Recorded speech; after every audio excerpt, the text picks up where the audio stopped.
Hello and welcome to the last video, video 4 for outcome 30.5, the probability of two events.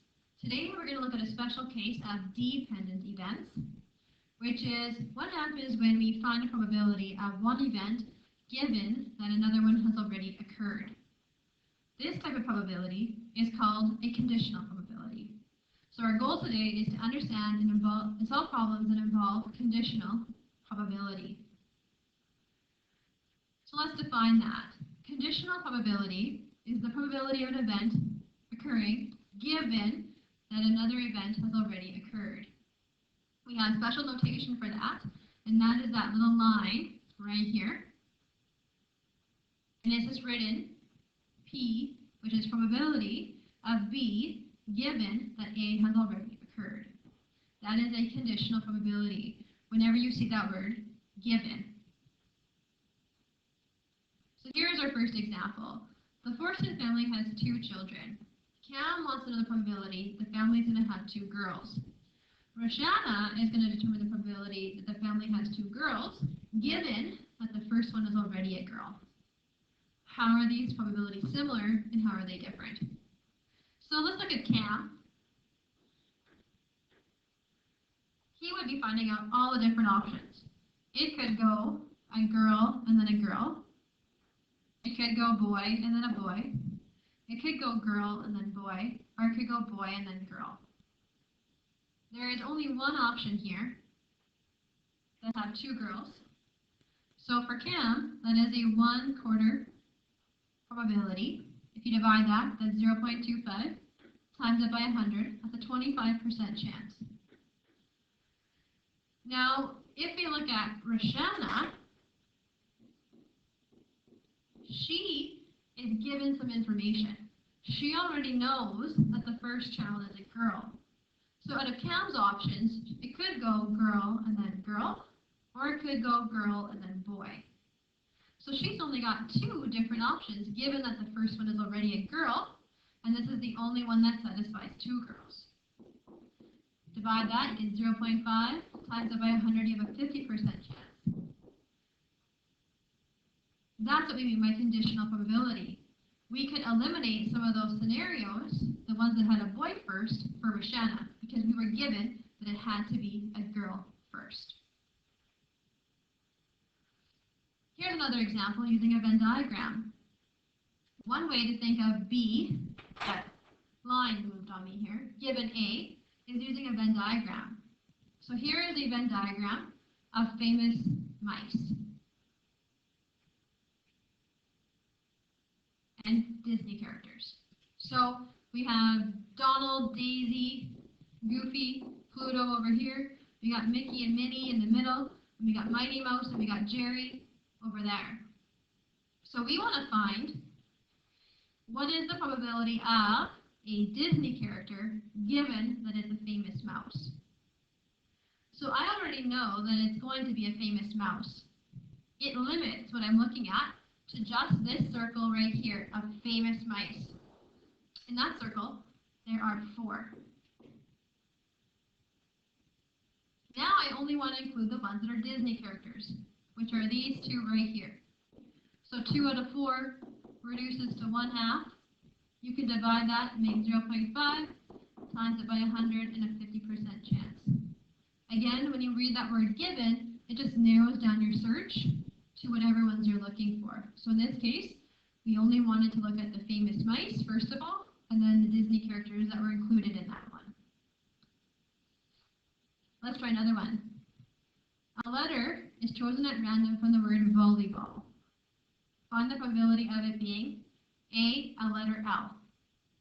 So this one is really something that we would have done in outcome 30.2. Volleyball has 1, 2, 3, 4, 5, 6, 7, 8, 9, 10 letters. So out of those 10 letters, 4 of them are L's. Reduce that to 2/5. Divide that, you get 0.4. Times it by 100, you get 40%. The next 3 examples are what we talk about the given or the conditional. So in B it says a letter B given that it's a consonant. So I already know that my letter is going to be a consonant. So now all I'm going to do is look at my consonants. The V, the L, the Y, the B, the L, and the L. So now I have 1, 2, 3, 4, 5, 6, 7. I have 7 letters to pick from, and there is one B. There is a 1 out of 7 chance that I'm going to get the letter B. So 1 divided by 7, I could change that to a percentage. I could change it to a decimal. I'm going to leave them as fractions for this, just because I want to save some time. So now let's look at C. In a letter O, given that it's a vowel. So now I only look at my vowels. There's an O, and an E, and an A. I have 3 letters to decide from. And out of those 3 vowels, there is one O. There's a 1/3 chance that I'm going to guess the letter O. Test. Now the last one is a letter A, given that it's a consonant. So again, I look at only my consonants here. The V, the L, the Y, the B, the L, the L. I have, again, 7 consonants. Now the letter A does not appear anywhere. That's a 0 out of 7, or a 0% chance of getting the letter A, given that I've selected a consonant. That is conditional probability.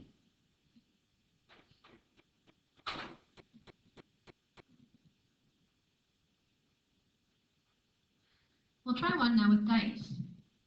It says roll a 6-sided dice.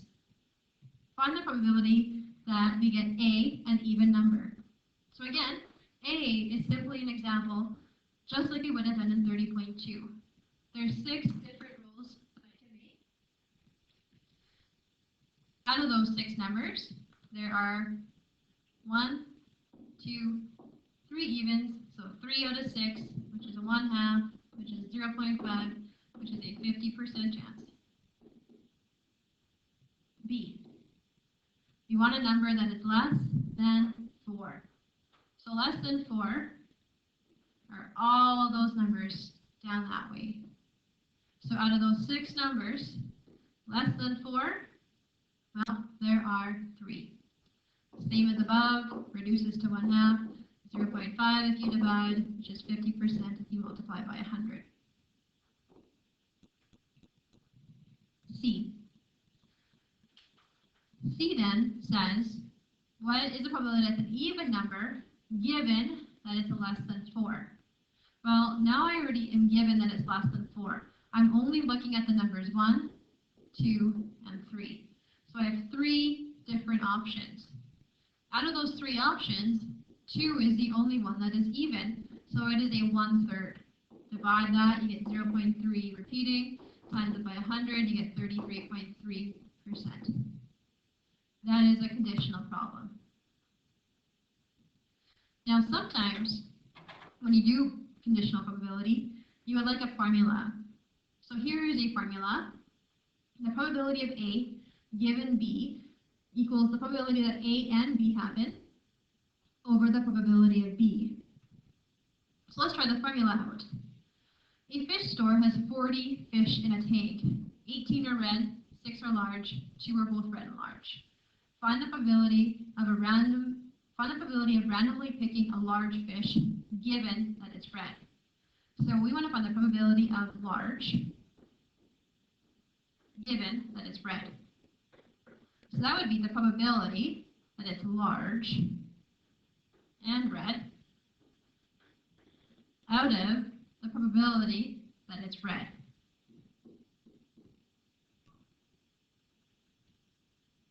So there are 2 that are large and red. 2 out of the 40. How many are red? Well, there's 18 out of the 40 that are red. When you divide fractions, and they both have the same denominator, you can reduce those out, and you're left with 2 out of 18, which would reduce to 1 out of 9. That is how you can use the formula.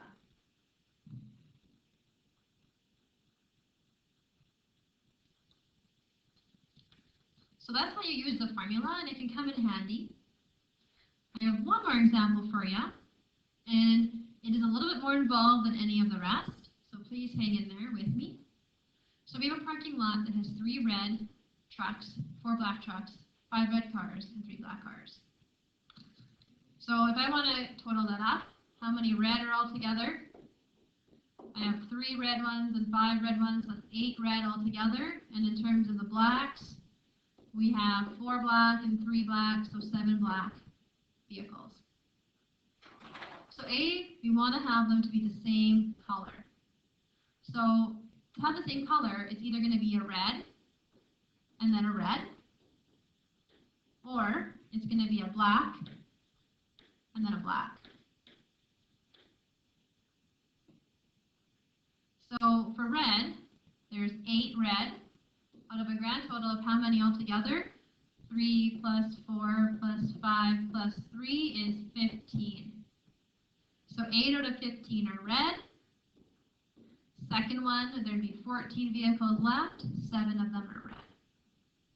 For black, there's 7 black out of 15. I select a black vehicle. There's 14 left.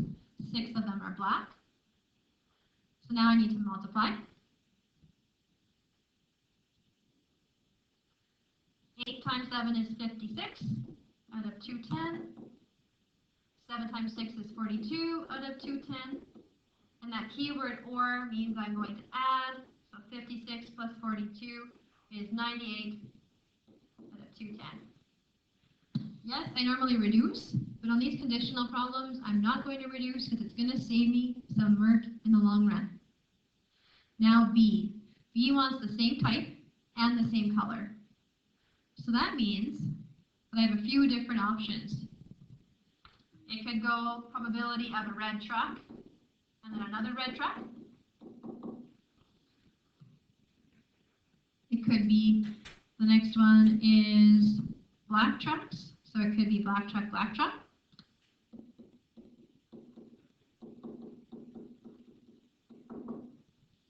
Or it could go red car, red car.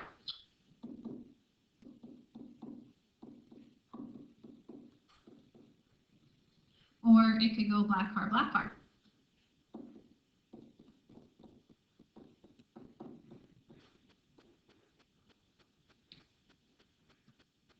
Alright, so red trucks. There's 3 red trucks. So that's 3 out of 15. 1 gets picked, so that's 14 left. Only 2 are red. Or means I'm going to add black trucks. There are 4. So 4 out of 15 are black. I take 1 out. There's 3 blacks out of 14 altogether. Or it could be a red car. There's 5 red cars out of 15. I select 1 red car, 4 left out of 14 total. Or means I add. There's 3 black cars, so I have a 3 out of 15 chance of getting a black car. There's only 2 left for the second option and 14 altogether. And so now I'm going to multiply all of those things out. 3 times 2 is 6 out of 210, plus 4 times 3 is 12 out of 210, plus 5 times 4 is 20 out of 210, plus 3 times 2 is 6 out of 210. So now if I add all those up, I get 44 out of 210.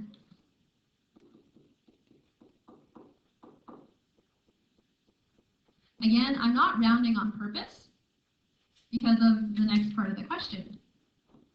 So C.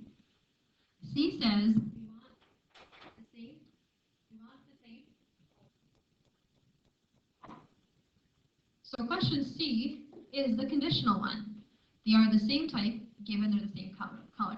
So we want to find the probability that they're the same type given color, which means I want to find the probability that they're the same type and color on the bottom over they have the same color, same type and color on the top and the same color on the bottom. And I've already got those answers. Type and color is the one that we did in B. That was 44 over 210. Now, the probability that they're the same color is in A. That's 98 out of 210. And again, the nice thing is they have the same denominator, so I can reduce those right out.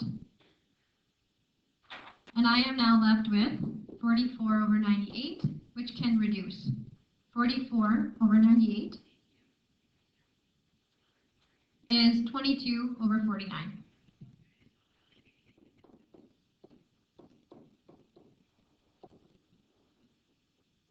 Now for this lesson, don't do the questions in the yellow textbook.